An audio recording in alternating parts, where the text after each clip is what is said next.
The only credit I will give myself is when other people break and give up and stop, I just don't. You gotta have a plan. Everybody's got a dream. Everybody's got a goal. What's the plan? And your plan has got to have something I call the C5 complex. Your plan has got to be clear, concise, compelling, consistent, and committed. You got to have a plan. And when you're trying to do something that you're truly passionate about, there is no plan B. Plan B sucks. Now, fear is going to be a player in your life, but you get to decide how much. You can spend your whole life imagining ghosts, worrying about the pathway to the future, but all there will ever be is what's happening here, and the decisions we make in this moment, which are based in either love or fear. So many of us choose our path out of fear disguised as practicality. What we really want seems impossibly out of reach and ridiculous to expect, so we never dare to ask the universe for it. I'm saying I'm the proof that you can ask the universe for it. You can be asking for assignments that are above your level. So there's work that you do at your level, and then there's work that you do above your level.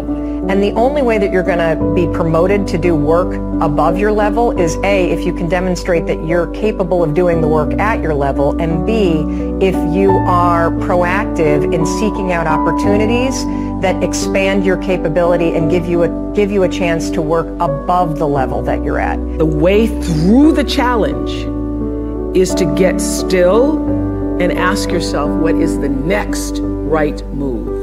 And then from that space, make the next right move and the next right move. And not to be overwhelmed by it, because you know your life is bigger than that one moment. You know you're not defined by what somebody says is a failure for you, because failure is just there to point you in a different direction. Nothing's going to happen unless you take that initial action.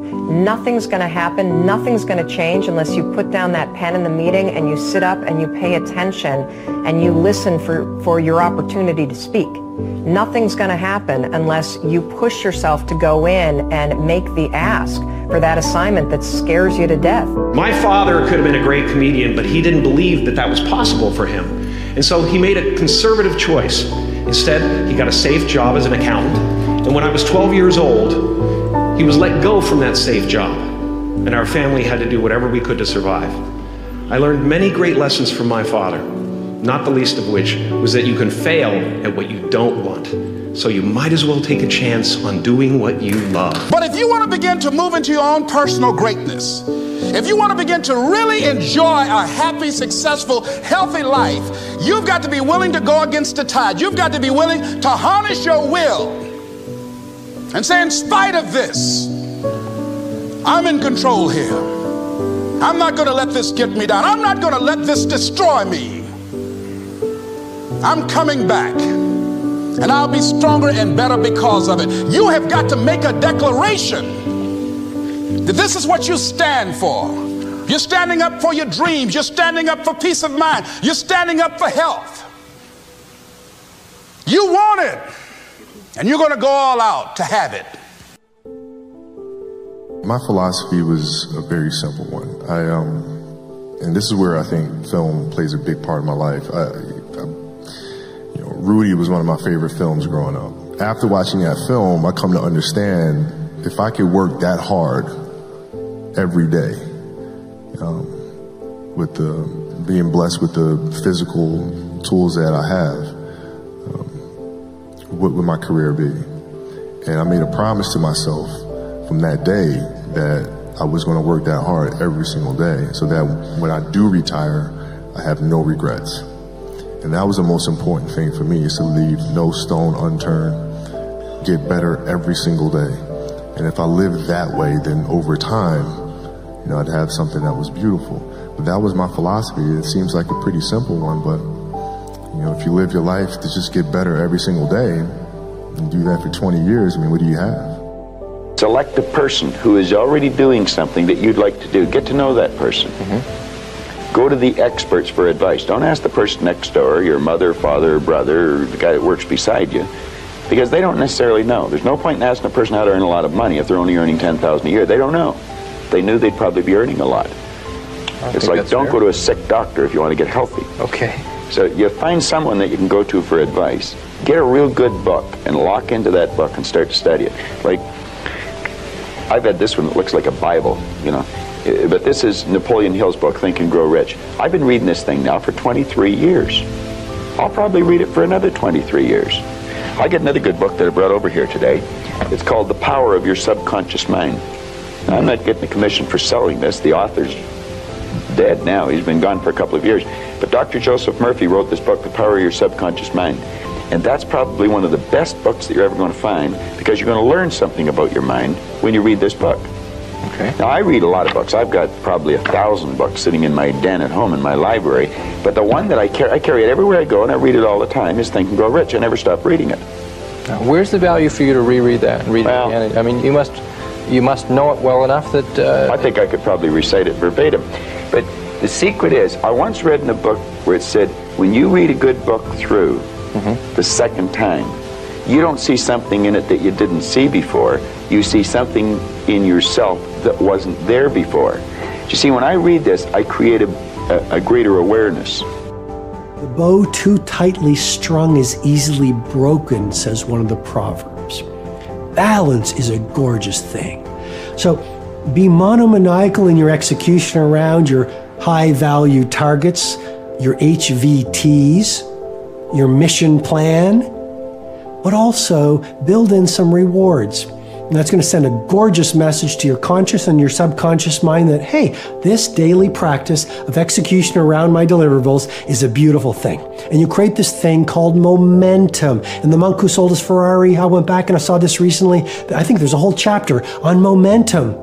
And you become like this. I love skiing. You start off small, but as you go down the slope, you pick up momentum. A lot of people say, Robin, where do I start? I want to start a new business. I want to become a better artist. I want to find the love of my life. I want to be a world-class creative. I want to multiply my financial life. Where do I start? You just start. You just start. There's great power in the start. And when you start, life starts supporting you. First and foremost, you need something bigger than you to be inspired about. I think we're all born with a deep and meaningful purpose that we have to discover. Your purpose in life is not something you need to make up. It's already there. You just need to discover it. That means to take the cover off of what's already there. And when you do, when you really discover what you're meant to do, it will be the reason you get up in the morning. Prior to discovering your life purpose, it's easy to become sidetracked or feel uninspired or feel like you've accomplished very little in life. But what if these feelings are simply feedback that you need to keep going, keep searching until you discover? And what if it's the universe reminding us not to settle for mediocrity, to continue experimenting for the one thing that lights you up?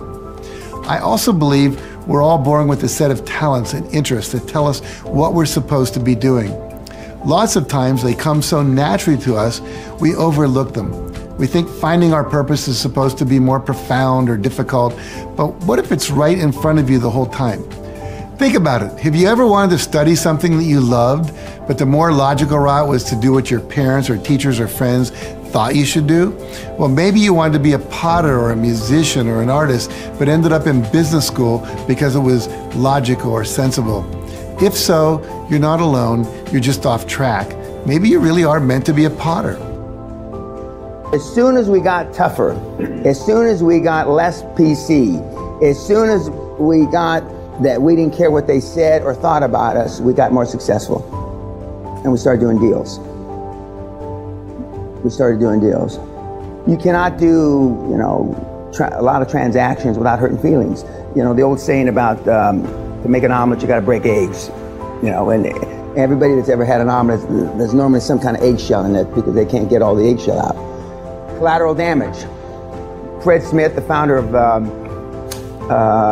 Federal Express, said, and he's similar background, similar age. He was a young Marine officer. I was a young Army officer. He said when he came back from Vietnam, as soon as he realized his mistakes, the collateral damage of his mistakes did not end up with body bags, meaning dead people, he says the rest was easy. So the worst I was ever going to do is hurt somebody's feelings, make them cry. And he built Federal Express, and he's one of the icons of business who's still running the business.